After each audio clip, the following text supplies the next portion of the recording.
Agora sim, né? Hoje é dia de ficar nervoso, não, de maneira alguma. É dia de ficar apreensivo também, não.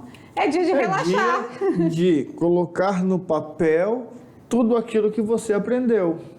É, só isso. Só, simples. Você vai pegar a questão, você vai olhar e falar assim, uau, essa daqui eu já fiz uma parecida. Na outra questão, uau, essa daqui eu sei fazer. Uau, essa daqui, ixi, mamão com açúcar. Olha só que maravilha. Que legal, né? Então, dia de avaliação, o que a gente vai dar? O tique de certo, porque a gente espera que vocês tenham sucesso, acertem todas as questões, porque é para isso que a gente fez todo um trabalho na unidade 2, né? Muitos exemplos, muitas atividades, muitos gráficos. Então, agora é a hora de contemplar tudo isso, tá? E sabe o que é o melhor? Se você fez a aula de quiz, a aula anterior de quiz, de maneira dedicada, olhou os exercícios depois, deu aquela revisada, você vai ter uma surpresa grata. Vai ter uma grata surpresa na avaliação, pode ter certeza. Vamos junto então? Vamos. Claro que a hora é de revisar, então não temos exercícios, é hora de prestar atenção, ficar atento e vem dar tudo certo. Olha lá então, vamos começar a aula 35.1, aula de revisão geral da unidade 2, onde a gente vai passar por alguns tópicos, né? 6 aulas serão revisadas, mas isso não significa que outras não possam ser contempladas. Isso. Bora ver. Função afim, na sua segunda parte, onde nós aprendemos a calcular os zeros ou as raízes da função afim e nós também construímos o gráfico. Função afim, na sua terceira parte, onde nós vimos alguns casos particulares e o estudo dos sinais. Função quadrática, na sua segunda parte, casos particulares, a soma e o produto. E dando continuidade na parte 3, aí a gente já faz o estudo da parábola dentro da função quadrática. Na parte 2 de função modular, a gente estuda o que é essa função e também trabalha valor numérico e o gráfico da função modular. Dentro da exponencial, na parte 2, a gente também vai trabalhar valor numérico e é claro que as equações exponenciais, tá bom? Beleza! Vamos começar assim lá na aula 19.1, onde a gente vai para a parte 2 de função afim. Vamos lá! Função afim é toda função, né, dos números reais nos números reais que pode ser escrito na forma de y igual a f de x igual a ax mais b. O a, que acompanha o x, é o termo dependente, né? Ele vai depender do valor que vai multiplicar no x, e o b é o termo independente. Uma coisa interessante para você lembrar é que na função afim, tanto o a quanto o b podem ser zeros, tá? F de x a x é mais b, né? F de x a x mais b vai ficar fácil para mim para resolver função afim. Então se liga na paródia que tá todo o assunto inserido nela. E também dentro da função afim a gente vai lembrar da máquina de calcular, né? Que é o valor numérico. Para achar as raízes a gente sempre iguala a zero, ou seja, vai resolver uma equação do primeiro grau. E claro que dependendo do f de x igual a ax mais b, esse a é quem dá o crescimento ou o decrescimento. Se ele for maior que zero, crescente. Se ele for menor que zero, decrescente. Certo? Certinho. Vamos agora para a parte da função afim de casos particulares e estudo do sinal, tá? Não é a parte 1 que a gente acabou de falar dela, aula 20.1, vamos lá. A gente vai estudar algumas situações onde ela se apresenta de forma particular, quer ver? Isso. Onde ela vai ser constante. Aqui nesse caso, quando o nosso A for igual a zero, nós vamos ter que o f de x é igual a b. Então, nesse caso, a nossa função é chamada de função constante. Ela pode ser também uma função linear. Uai, professor, mas toda função do primeiro grau não é linear? É, mas esse caso aqui é aquele caso onde a imagem passa no ponto zero, lá na origem das coordenadas. Nesse primeiro ponto aqui, eu tenho A vezes X. O A pode ser qualquer número diferente de zero. Na função identidade, é um caso especial ou particular da função linear. Que caso particular é esse? Quando o meu A pertence aos reais, mas ele é 1. Então, nesse caso aqui, é aquele cara crachá. Para cada valor de x, eu vou ter o mesmo valor correspondente em y, diferente da função linear. Na função linear, eu vou ter para y sempre um múltiplo, né, do meu a. Sempre um múltiplo. Se o a for 2, então na imagem eu vou ter múltiplos de 2. Se o a for 5, eu vou ter múltiplos de 5. Por isso que vai diferenciar da linear para a identidade. E aí agora, lembrando do estudo do sinal, existem 4 passos, né, para a gente fazer aquela análise. Primeiro a gente analisa se ela é crescente ou decrescente pelo coeficiente a. Depois a gente vai determinar o zero ou raiz da função, ou seja, fazer a função igual a zero.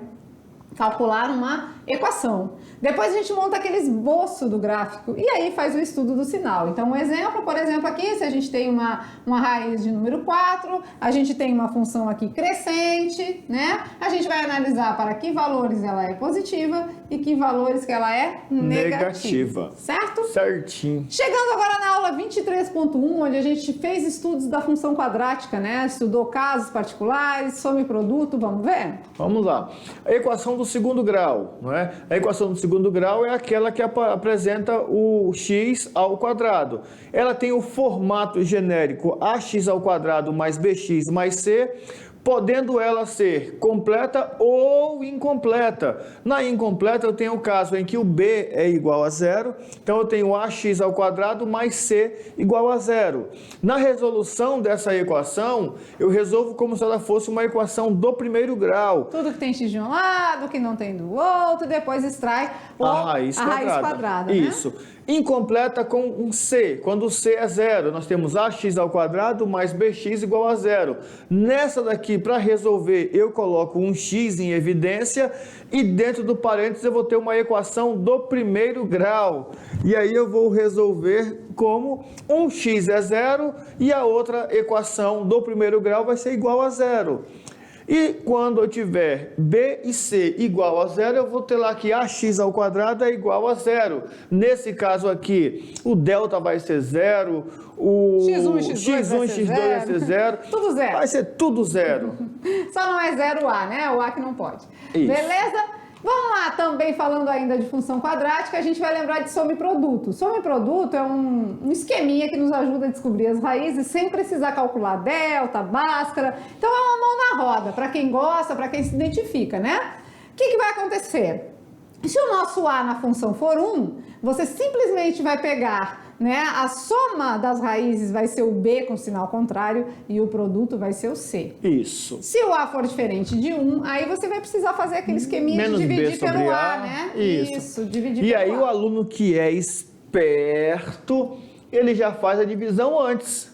Já simplifica a equação todinha antes, fazendo com que o a fique 1. Professor, mas como que eu vou fazer isso? Simples. Se o a for 2, divide toda a equação por 2. Se o a for 3, divide toda a equação por 3. E assim sucessivamente. O aluno tem que ficar esperto, ele tem que ser esperto. E lembrando que quando você faz isso, você está achando a soma e o produto das raízes. Você ainda tem que fazer aquele pensamento. Aquela jogadinha, somando dá tanto, multiplicando dá tanto. Tá? Aí aqui sim que você vai ter a resposta das raízes, tá certo? Certinho. Indo para a aula de número 24.1, onde a gente vai lá para o estudo da parábola, a gente lembra que na função quadrática, para estudarmos a parábola, a primeira coisa que temos que descobrir é se ela é crescente ou decrescente, com cavidade para cima ou para baixo. Aqui nós temos as duas.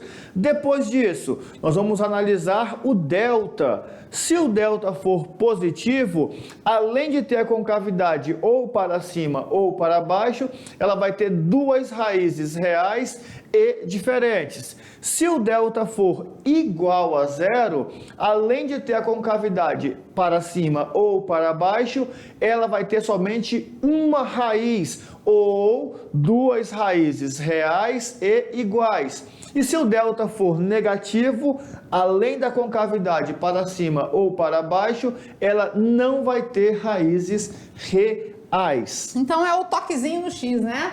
Dois toques, delta positivo, né? Delta positivo, x não escapa, né? Delta zero, né? Se o delta é zero, toca só uma vez o eixo x. E se o delta é negativo, não toca, tá certo? Beleza. Tranquilo? Muita gente aí, né, nem gosta de dizer crescente ou decrescente na função quadrática, porque na verdade ela tem uma parte que ela decresce e depois tem uma parte que ela cresce, né? Então, o ideal é a gente sempre falar concavidade, tá? Concavidade voltada para cima, concavidade voltada para baixo, tá bom? Vamos lá então, na função quadrática a gente também tem os nossos coeficientes, né, indicados por A, B e C, e cada um tem uma representatividade. Por exemplo, o A, ele indica a concavidade da parábola, se é para cima, ou né, se é para baixo. Maior que zero para cima, menor que zero para baixo. O B já indica a inclinação, né? Se depois que passa o eixo Y tá subindo ou tá descendo, tá certo? E o C? O C é o mais fácil de todos, é onde toca o eixo Y. Só tá isso. Só isso. Muito fácil. Passando agora um pouquinho lá pela modular, vamos lá? Na modular, na aula 27.1, a gente estudou a parte de módulo e outras características. Bora ver. Aí aqui é um detalhe importantíssimo que vocês vão guardar. Função modular, função exponencial e função logarítmica, que quase todas vão ser resolvidas com as ideias, não é, da máquina de calcular. Não tem muito negócio de igual delta, não tem. Aqui é máquina de calcular mesmo. Então, módulo ou valor absoluto. O que é isso? É a distância do número à origem. Então, se eu tenho lá menos 4, a distância de menos 4 ao zero é 4. Então, o módulo de menos 4 é 4. Isso é módulo. Módulo é distância. Apresenta em sua expressão aquela barrinha, né, no número. Então, o f de x é igual ao módulo de x, ou y igual ao módulo de x. A função modular, ela vai ter uma aplicação, né, de dual, vai ser duas aplicações, uma dualidade. O que vai acontecer? Se o meu x for positivo, eu vou manter o meu x.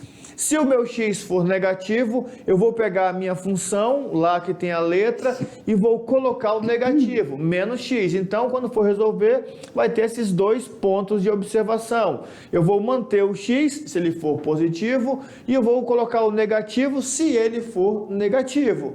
Por quê, professor? Porque módulo é distância. Distância é sempre positiva. Beleza! E aí a gente vai fazer uma comparação entre gráficos sem o uso do módulo e com o uso do módulo, né? Sem o módulo, ela é uma função normal, tem parte positiva, negativa. Com o módulo, ela tem um rebatimento e só tem partes positivas para o nosso gráfico, sempre acima do eixo X, pegando valores de Y positivos, tá certo? Beleza. Não tem valores abaixo do eixo X. Vamos lá agora na aula de número 29, onde a gente começou o estudo, né? Começou e deu continuidade da função exponencial. Vamos relembrar. Função exponencial é aquela função onde a variável x se encontra no expoente. Sempre que tiver a letra no expoente, ali já é exponencial. Então, olha lá, o f de x igual a elevado a x. A é um número real, atenção a essa base. É um número real, o A é maior do que zero e diferente de 1. Maior do que zero e diferente de 1. Valor numérico é a máquina de calcular. A gente sempre coloca, a gente sempre ressalta que você não pode errar, não pode perder essa ideia. Beleza, e pensa bem na base, tá? Não pode base negativa e tem que ser base diferente de 1. Por quê? Porque 1 elevado a qualquer valor, o resultado é 1. Então ia destoar aí da nossa característica da função exponencial, tá certo? E para finalizar, a gente vai ver os 4 passos para resolver uma equação exponencial. Ou seja, primeiro passo: reduzir os dois membros da equação a potências de mesma base.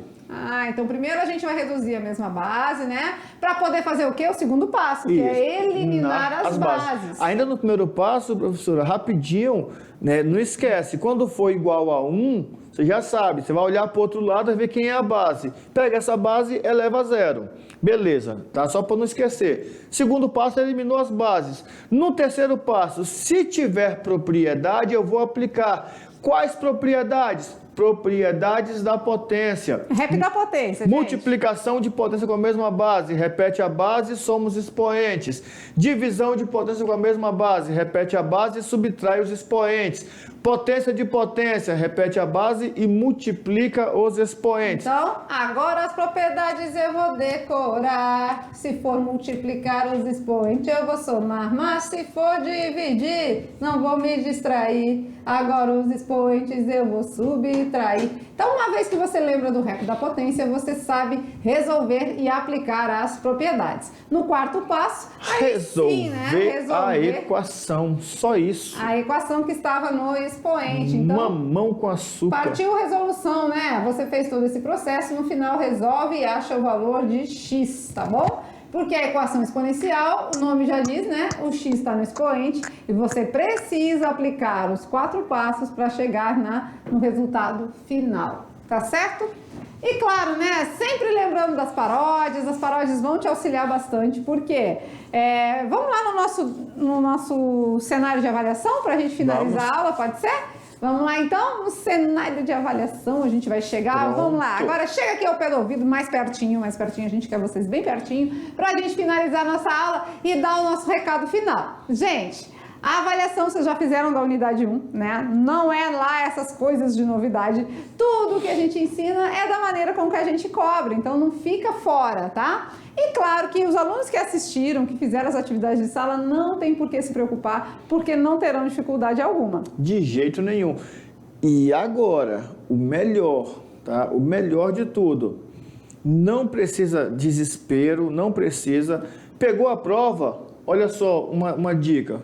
Faz de conta que é atividade. Isso, né? teste Sabe quando de você pega a conhecimento. atividade? A única diferença é que, ao terminar, você não pode passar a informação para o colega ou, durante a avaliação, ficar levantando para ir perguntar. Igual acontece às vezes na atividade. Ah, essa daqui eu não estou conseguindo fazer, me ajuda? Me ajuda. Aqui não dá. Mas assim, se você colocar o peso, é prova, não sei o quê, vai ficar complicado. Não, avaliação, vou sentar aqui, vou fazer tranquilo e calmo. Vai muito da maneira que encara, né? Se você encarar de maneira mais leve, menos sofrimento. É isso que a gente deseja para vocês, tá? Um sucesso, né? Uma boa avaliação. A gente não gosta de desejar sorte, porque geralmente sorte é para quem não tem ideia nenhuma, que né? vai fazer, chega então lá a gente deseja aqui atenção, né? Presteza no que fazer. A gente fez bastante aulas, bastante exemplos, teve muita aplicação. Então, com certeza, não tá difícil, tá? Dentro do que vocês precisam colocar só agora em prática o que foi ensinado, tá certo? Tranquilidade, atenção e tudo de bom, né, professor Maurício? Sucesso. Beleza? Show. Uma boa avaliação para vocês.